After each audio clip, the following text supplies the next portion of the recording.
quickly.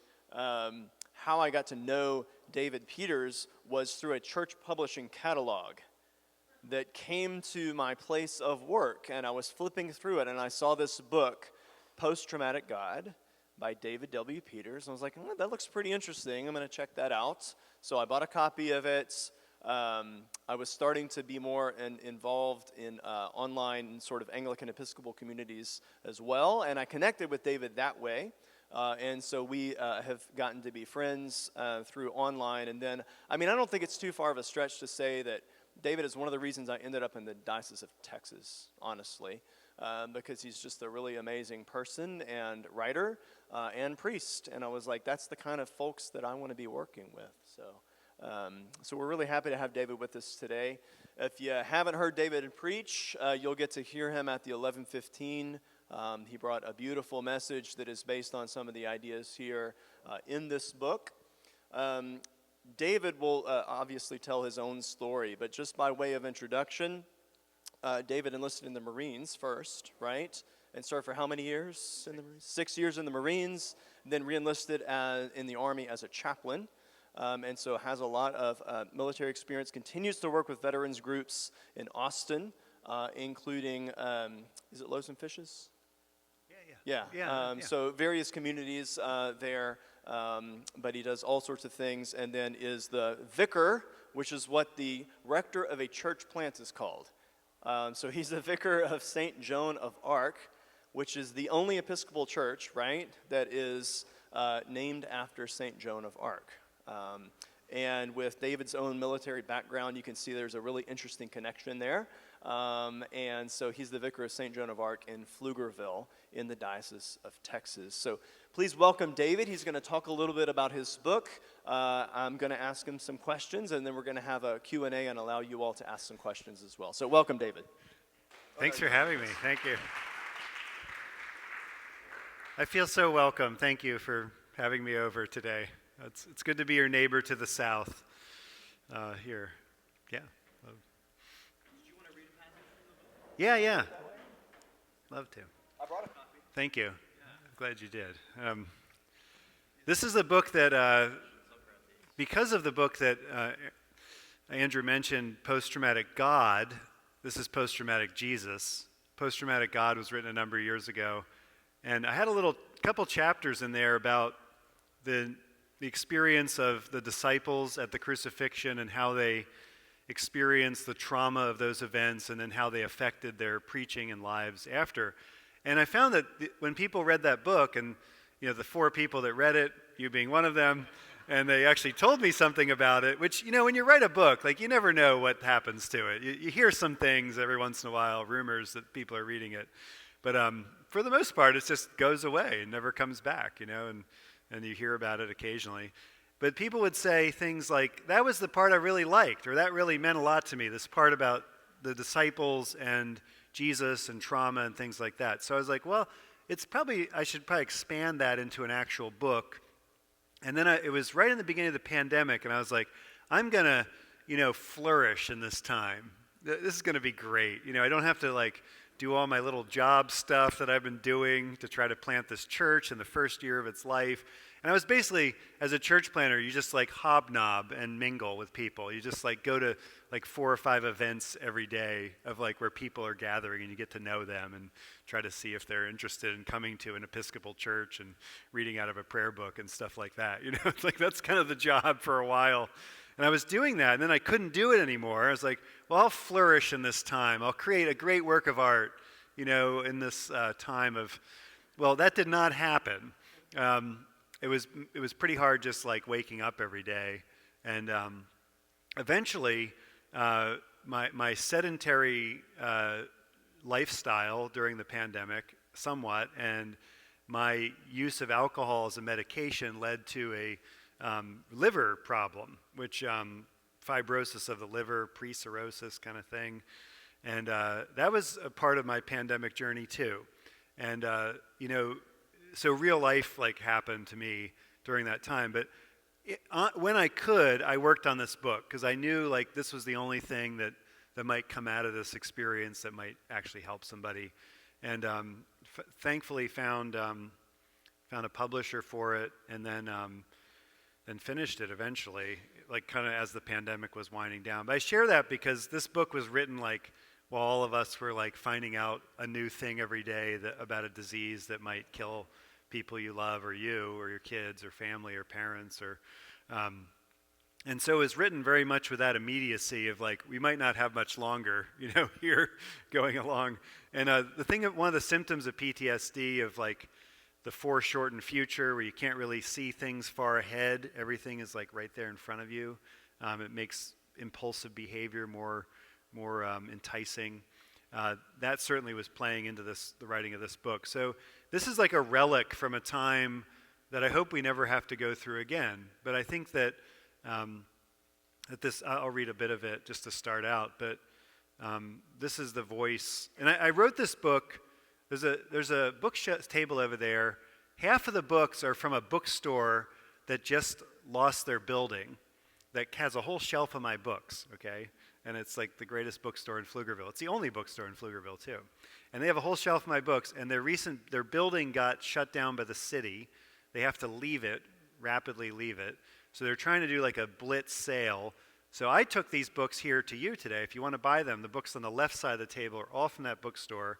That'll help support the only bookstore in Pflugerville. One of those books is Death Letter, God, Sex, and War.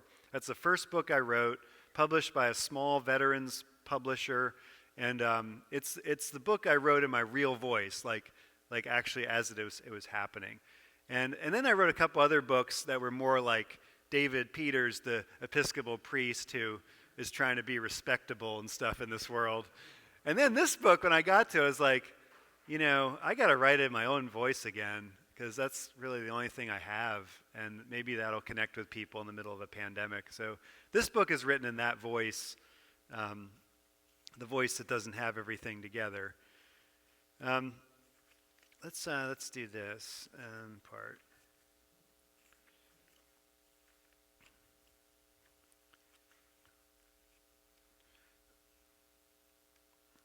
The post-traumatic Jesus is the only Jesus Christianity has ever known. In Greek, trauma means wound, a tearing of the flesh, or metaphorically, an injury to the soul. From Thomas, who wants to touch Jesus' wounds, to the Moravians who describe their church services as being in the wounded, traumatized Jesus brings healing and hope to traumatized people. While other more sanitized versions of Jesus have been presented over time, often by people of great privilege, it is the post-traumatic Jesus who has endured. While there are many other perspectives and ways to read the story of Jesus, I realize that I have much to learn from these perspectives, many of which process the trauma of Jesus' life through their own traumatic experiences. Ever since I came back from the Iraq War, I've read Scripture through this post-traumatic lens. This reading has not only helped me process my own traumatic experiences, but offers a window into how the original writers of the Gospels understood the story of Jesus and how the original readers read these texts. The brutal Roman occupation of Jesus' homeland, the first Jewish-Roman war of AD 66, and the unrelenting violence of a world lit only by fire were ever present in the minds of Jesus' hearers and the early Christians who followed him, many to their own traumatic deaths. This book examines the stories of the Gospels through the lens of trauma, paying careful attention to how the authors use these stories to cultivate hope and healing for traumatized people, preserving the story of the post-traumatic Jesus who extends his wounded hands to us. And a little bit more about stuff that's happening. We can see him now, and we can see Skull Hill now, a macabre place if there ever was one. It was called Golgotha, Aramaic for skull. In Greek, it is cranium in our modern anatomy class. With Romans, we call it Calvary, for it is the dome of the bone on the human head. The Jolly Roger pirate flag, the Punisher sticker on a pickup truck window, Dan Aykroyd's personal vodka brand, all skulls. The Totenkampf, literally dead's head, was the last thing that many Jews crowded into gas chambers saw on the collar of the SS guards as they peered through the dirty glass. You will find skulls on countless military unit insignias the world over, as well as on bottles of poisonous liquids in countless other places. Shakespeare's Hamlet holds up a skull and says, "Alas, poor Yorick, I knew him, and the despair and sadness of death is visible. Skulls remind us of our impending death. As we look into the hollow eye sockets, they look into us." And so Skull Hill is a fitting place for a Roman crucifixion. A plaque written in Aramaic, Greek, and Latin is nailed to the top of the middle cross. It proclaims Jesus of Nazareth, King of the Jews. And beneath that multilingual placard hangs a crucified man. His body is nailed to the wooden beams of the Roman torture device. His eyelids are swollen, nearly shut from being beaten about the head. There is a crust of dried blood in his skin, and new blood oozes with each fainting heartbeat. He is alive, thus in excruciating pain, crucifixion being at the root of this word for unbearable pain. And I go on from there. But I try to set the scene of this book at the crucifixion as the writers of the New Testament, and especially the Gospels, have this event vividly in their memory. So every story of Jesus, including his birth, are about the crucifixion ultimately, and about how this event and the resurrection informed all the events that came before it. So if you do read this book, I hope it'll open the Gospels up for you a little bit in a new way. As the story of Jesus is still around, it's kind of neat that 2,000 years later we're still talking about him. And we're talking about him because of this kind of stuff, because he's always been able to relate to people right where we are in every part of life. If you take a look at the book at the table of contents, you'll see that what David has done is to take that lens and apply it to about 20, 25 different stories from the Gospels. So David kind of marches us through the Gospels, giving us this post-traumatic perspective. And I have to be honest with you, when I first encountered this idea, I thought, why has no one thought of this before? Because it seems so obvious at one level, but the way that you reveal it and the way that you bring your own personal story into it is really something. It's deeply affecting, as if you heard David preach just now, you sort of know that. So I just have sort of like 3 questions or kind of points of departure, and then I want y'all to be able to ask a few questions and for David to sign a few books as well. David mentions at one point in the book Tim O'Brien. So many of you might be familiar with The Things They Carried, which is a wonderful collection. I used to teach that every year when I was a teacher, and the thing that I always had to point out that David brings out as well, The Things They Carried, and if you read the subtitle, it says a work of fiction. So these are stories based on Tim O'Brien's own actual experiences in Vietnam, but he calls it a work of fiction because of this essay, How to Tell a True War Story, in which he talks about the post-traumatic lens through which we tell stories. And I'm going to toss it over to you and kind of just say, how did you sort of take O'Brien's work and that idea of how to tell a true war story and think about it in light of the Gospels, which are really, in the same sense, war stories? Yeah, that's a great lead. I got to meet Tim O'Brien once. I had dinner with him and his wife and some other folks. And I told him I had been a chaplain at Fort Hood, well, now at Fort Cavazos. And he said, "Oh, I'm sorry to hear that." He said, and then we talked about some other things. But the place of religion in his war stories is not always so positive as you can imagine.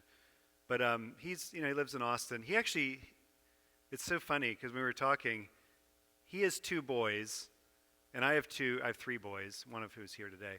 But I have 2 boys that are college students as well.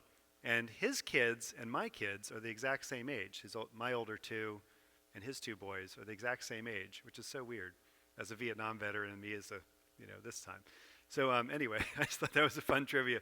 But he talks about, and I quote him in Post-Traumatic God a lot more, especially the things they carried, in telling a war story, you must have an unrelenting alliance with the gruesome and evil if you're really going to tell an accurate war story. Like, it has to be a terrible story. And I think that's one thing the Gospels really differ, because the Gospels are rooted in the idea of lament. The idea of lament, especially when it comes to the stuff about Jesus dying, you can even see it in the Gospels there. the idea of lament, which is first, trotted out in the Psalms, this new technique of dealing with life's problems, or maybe the book of Job even, but especially in the Psalms, there's two parts to lament. One is stating things just as they are. That's Tim O'Brien's unrelenting alliance with evil and the gruesome parts of life. And then there's a second part to lament, which is praise to God, which always seems a little weird to me. If you ever read the Psalms about everybody, actually the funny thing about the Psalms to me, it's not that funny, but maybe it's funny to you, I don't know, twisted sense of humor that I have, that the thing that the psalmist is most concerned about, that really bothers him the most, that he gets most upset and angry about, I'll just throw it out to you. What do you think it is? The thing he always returns to, and I say he because I don't really know who wrote all the Psalms, but I'm just using that as what's the one thing he consistently, I'll just say, this is just my opinion, I don't know, that is that people are saying stuff about him. Like that's all he's talking about in every psalm, just about, especially the lament psalms. They're saying stuff to me. The drunkards make songs about me in the streets. They mock me. They say he'll never get up again. He'll never rise. They say I look like an owl. They say they say all these things about him. That's the only thing he's worried about, really. The only thing that really anguishes him. And I was thinking, one of the things about veterans that I've learned as one myself, and other people that have been through trauma, but I think especially veterans, because I'll speak for that community, for all veterans everywhere, of course, is that we're really fragile sometimes about what people say about us. There is a fragility that comes after trauma that is the wound. It is the wound visible. We often see sort of a bulletproof armor around people that have suffered trauma, but there's a fragility. There's a reason that armor is built. There's a reason we shrink the world down to a safe size after traumatic events, and that is because of the fragility that comes through that people are saying stuff about us. So I think the way the Gospels talk about these stories of Jesus, which have some really awful stuff in them, they always have that little seed of lament, which is to tell it like it is without sugarcoating it, but then also to have a seed of hope in it, because we have to have that. That's why they wrote these Gospels, because they knew in the story of Jesus that even though he got crucified and all the other stuff that happened to him, he rose from the dead. So the story of lament is complete, the cycle of lament. And there is death and resurrection. This is why the story of Jesus is not just a war story of trauma. I don't like to read books about war. I don't watch TV shows about war unless it's set far in the future or way in the past. Like, it's all too real, And I really don't want to drag myself into that all the time, although sometimes I find out that, I was watching that show Barry. It's an old show now, but the last season just came out. And it was all about war, and I didn't know that. Everyone said it was a great show it was. Here I am, in Iraq with Barry again, This stuff finds me, it finds you after a while. But certainly, Tim O'Brien's right about that. But I think this is where I've learned a lot from my own treatment for PTSD. It's not enough for Dad just to talk about it. Larry Dewey and other researchers on PTSD and lots of others have pointed out that sort of the tragedy of the earlier generations of veterans who didn't talk about it, that was sort of the tragedy that people saw. He doesn't talk about it. They never talk about it. And it's because of what Tim O'Brien says, that they must talk about it with an unrelenting alliance with evil. And nobody really wants to say that to their kids or other people they love. So Dad doesn't talk about it. But it wasn't just enough for Dad to talk about it. The thing is, there has to be something more than just us talking about it. There has to be what we call healing, whatever that means, a restoration of the thing that was lost. Not a going back in time to before it happened, but a new reality that actually allows the person to be functional in this world, to love, to trust. The problem with PTSD and all trauma, whether it's domestic violence trauma, sexual assault trauma, war trauma, you name it, it's all the same big bundle of stuff, is that we lose the ability to trust again. We lose the ability to trust other people, the world around us. Victims of gun violence that are involved in these awful mass shootings that are happening, have been happening, often talk about, I can't go to a public place anymore, I can't do this. They don't trust it, even though statistically they probably could. But they know deep in their soul they're so disturbed by that their ability to trust really goes away. And this is why Jesus is talking in his post-resurrection appearances and in the stories that he's telling before he dies that are now being read through this lens of the crucifixion. He's talking about how to learn how to trust again. Every one of his encounters with his disciples after his resurrection, as I talk about in here, is an invitation to trust again, to trust him again, because he trusts them. Do you ever wonder, like, the fact that God trusts us with this whole thing? It's really wild, because I'm pretty flaky, with most things. I have trouble with that, but God trusts you. God trusts us with this message of this and the story of his life and death and resurrection, because the following Jesus means that we follow him in that pattern of death and resurrection. The moments when we die in this world, whether it's in traumatic events, whether it's in our failures, our death of our dreams, new realities, whether it's a cancer diagnosis or some other disease, all those ways that we kind of die while we're alive, there's always a resurrection that comes after that. There always is. That's what Jesus lived in a pattern of his life. There's always death and resurrection. There's a big resurrection yet to come, just like we kind of all have that big death to look forward to. Isn't that great? When you have that to look forward to. But that's not alone. It's with resurrection, always with resurrection. There is no death without resurrection in the kingdom of God. And to believe that in a world that kind of says if you tell a war story, it has to end in death. Yes, that's true. You have to be honest about war. That's why a lot of people don't like watching war movies if you've seen a real one. They're not realistic. They don't capture the stupidity of it all very well. Some of them do. But that is sort of what I think the Gospels do differently than every other war story in the world. And ultimately, Jesus' life, when it comes to involvement with the military, the Gospels are full of military stuff. As this Roman army is occupying the land of his birth and the land of his death. That's another story, but yeah.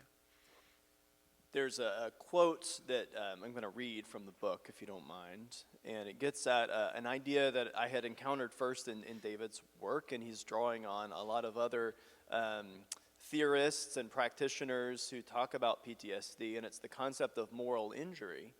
And so David says this at one point in the book: you grow up thinking you want to be Luke Skywalker, but you wake up one day and realize you're one of the stormtroopers. Yeah, I'm right? quoting from another author there. Yeah. But it's one of those that really sits. And so do you want to talk a little bit about sort of moral injury, what that is, define it for us, and then again, talk about where the hope is on the other side of it as well. Yeah, moral injury is kind of, we talk about why are people talking more about, why didn't someone think of this idea of post-traumatic Jesus before? Part of that is because in the last 20 years, we've been involved in the war in Iraq and Afghanistan and other places that have really highlighted the signature wounds of these wars, which is post-traumatic stress disorder. And suddenly, most Americans kind of know what that is, whereas probably before the year 2001, most people in regular life, outside of specialists and others, might not know anything about that. There were newspaper articles, magazine articles, movies, documentaries, you name it, has been produced to get that awareness out there about what this is and what it's not. And so we're more aware of this stuff to the point where now there's calls for sort of regulation of who can have trauma. That's the part of being believed that I talked about this morning in the sermon. But moral injury is a sort of an offshoot of PTSD that came about in contemplating veterans' experiences with the feeling that they weren't good anymore. You get PTSD from being the prey. Something's hunting you, something's trying to kill you, someone's trying to attack you. And so there's flight or fight responses that kind of go off in our minds and hearts and bodies. The body keeps the score. That's PTSD, where you're sort of the victim in that situation, although it's always more complicated than that. But the moral injury is more about being the predator, that you are now inflicting harm on other people, or you, like a soldier would. You are not helping somebody that needs help because there's a greater mission that you must do. Medical personnel have moral injury from the pandemic. All the nurses and doctors that couldn't get to everybody in time. Most parents have moral injury to some degree or another. Did you do a good enough job as a parent? You know, were there regrets you have about your parenting sometimes? Yes, I have them. So moral injury is that feeling of I'm not good anymore, and it can be really extreme. And it can also go to where self-destruction becomes the only option. This is why suicide and moral injury often go together. I don't deserve to be alive anymore. I don't deserve to live. If I went there and people knew this stuff about me, they wouldn't let me in. They wouldn't want me there. Moral injury is this idea, and the disciples have it. Peter has it in the gospel stories, where he tries to defend Jesus in the garden with his sword that he's got like concealed carry in there, and he pulls it out, and he wasn't trying to cut off the guy's ear. You never aim for the ear with a weapon, but he hits the ear, so he's like not very good at it. He fails. And then Jesus rebukes him there. Put up your sword, And then he sneaks up to the site of Jesus' trial, huddled around this fire there as the coals are burning, so they can't really recognize him. So he has this moral injury of like I failed, I'm not good enough, I didn't do, but he keeps trying.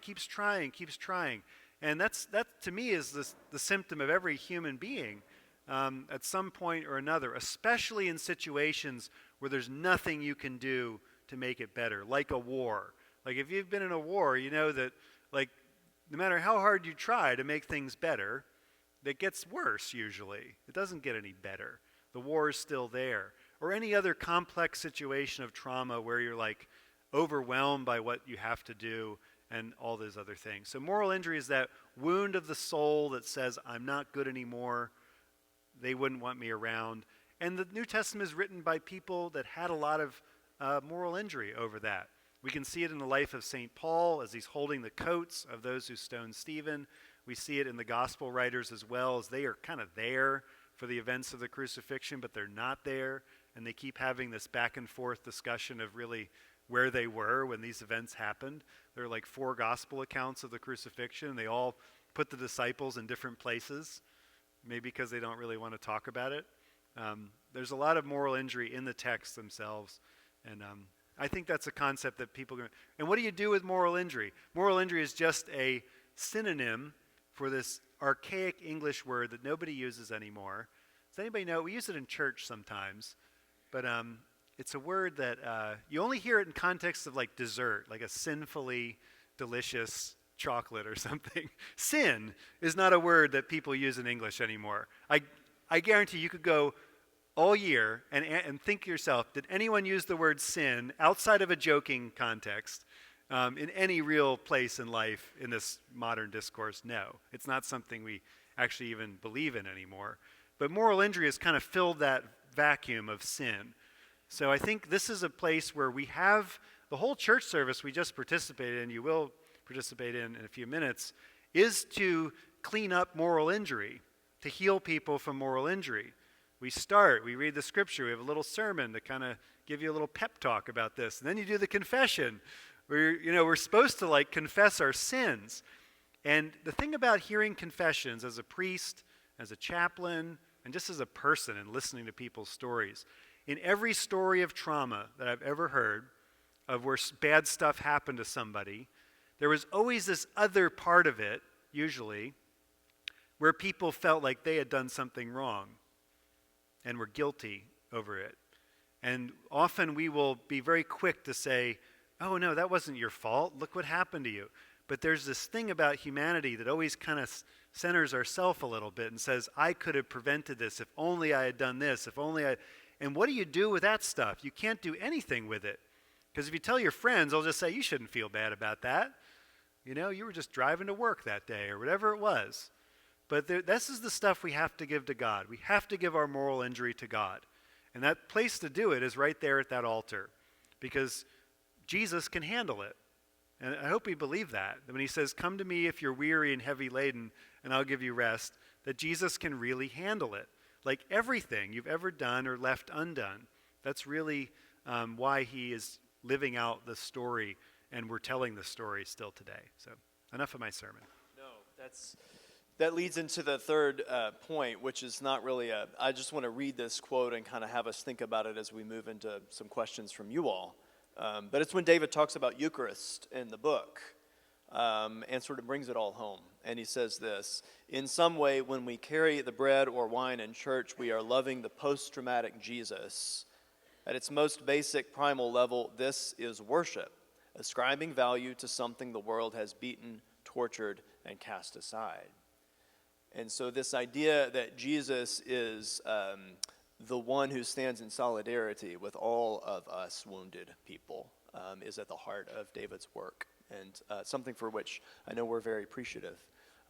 So we have time for about 2 questions from you all, and then I'm going to let David go to the table if you want to buy a book and have him sign it before he scoots off to preach at the 11:15. So anybody have a question for David? Yeah, Jesse.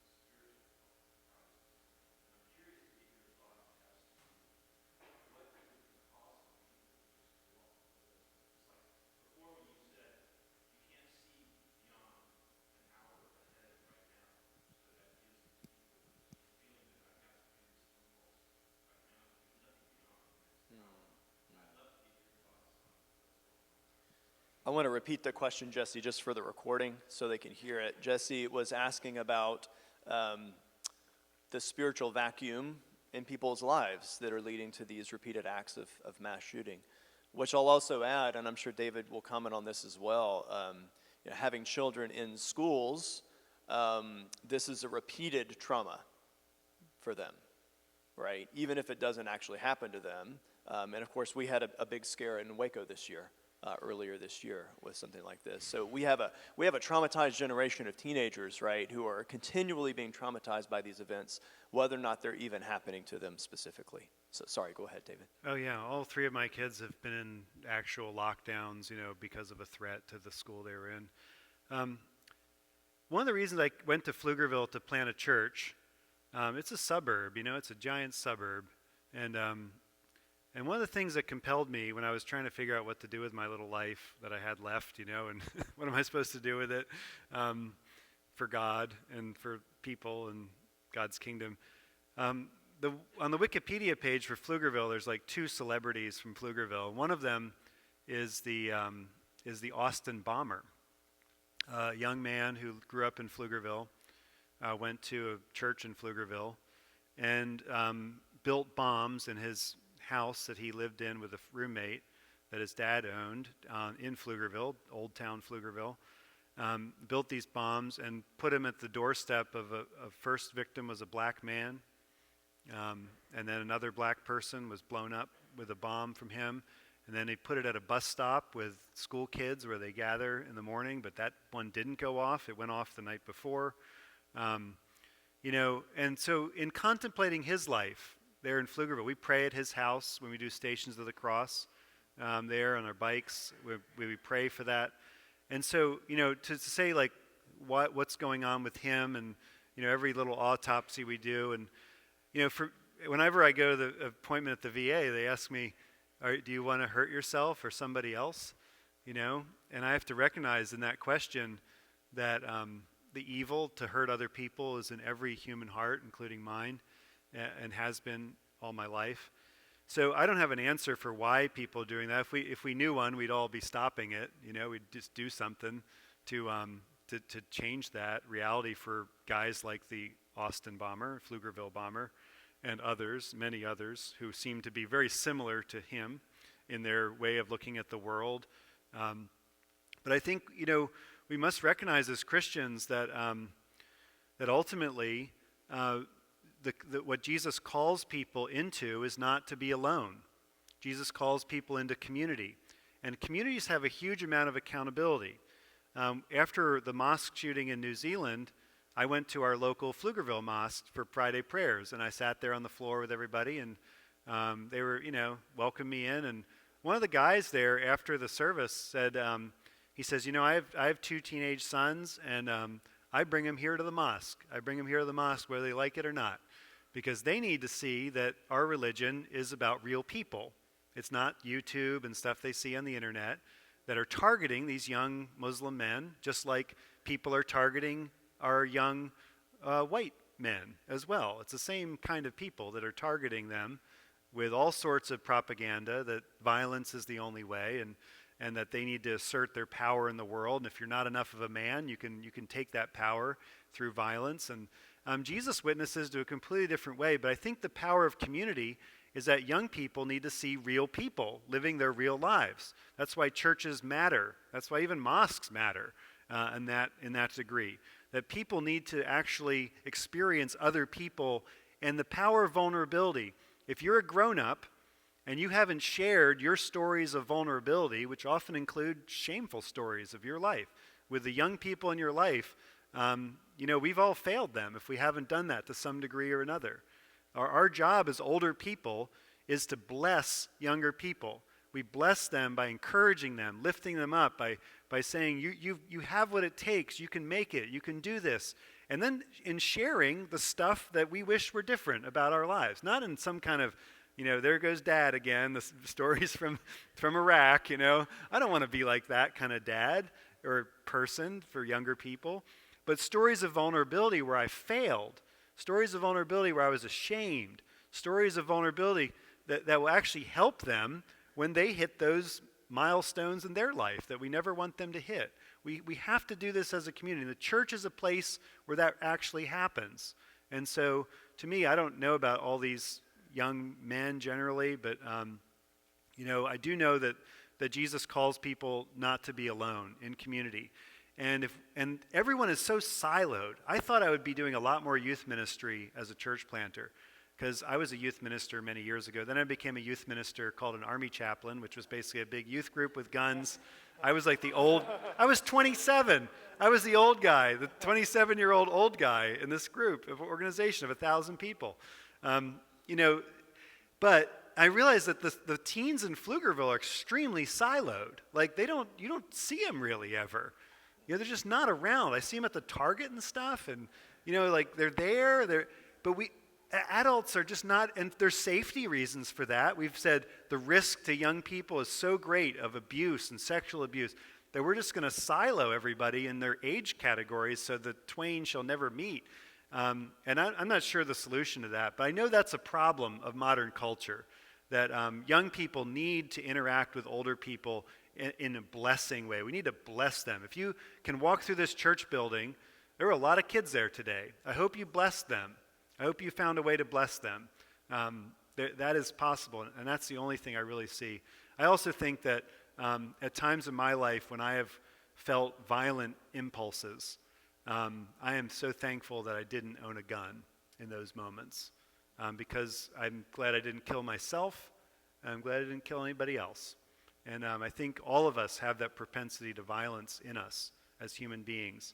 And that's one of the reasons I don't own any guns, because I'm a suicide risk. I know there are times in my life where I've wanted to kill myself. And the memory of that is that I don't put myself at risk in that way with guns in my home. And I think that our attitude toward guns, that they give us power, they make us safe, is the lie that hopefully I wish the crucifixion had solved. That the power of violence doesn't make things better. It never does. That Jesus offers this pattern of death and resurrection that Christians ought to follow. We don't have to follow it. You can still be a Christian and hurt people. That's the thing about Christianity. There were lots of Roman soldiers that were early Christians, but a lot of them discerned that there was something wrong with that. And they started to seek to become peaceful people, people of peace. Christians ought to be people of peace. St. Francis, St. Martin of Tours, name all the great saints. A lot of them had violent pasts because they realized that that was an empty power. And the only power in the universe that matters is love, and that love looks like a man hanging on a cross. And that's what it looks like. And we need to hold that up to people. That people associate Christianity with cruelty and violence, that's a problem. And each of us have a chance to change that. And we'll only do it if we live like he did and die like he did. I know we're out of time. I want to say one more thing before I send David off to the book table, which is if you're not following David on TikTok, that is a way that you bless young people. David has an amazing ministry going from 2019 Hot Pre-Summer, when David went viral, to, rollerblading backwards through Austin at night, which is something that David does a lot and posts these amazing videos. So anyway, you should be following David. Thank you, David, for being with us. Thank you you for your words.